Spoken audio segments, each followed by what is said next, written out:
Hulk, বাসায় তো চাল ডাল কিছুই নেই। আজকে কি রান্না করব বাবা?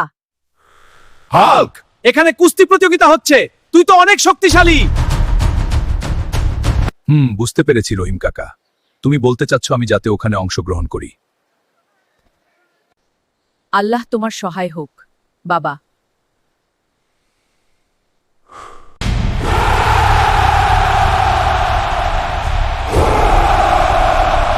হ্যালো, শুনেছি তুই অনেক শক্তিশালী। আজ দেখাই কে সত্যিকারের চ্যাম্পিয়ন। চল দেখাই কে বেশি শক্তিশালী।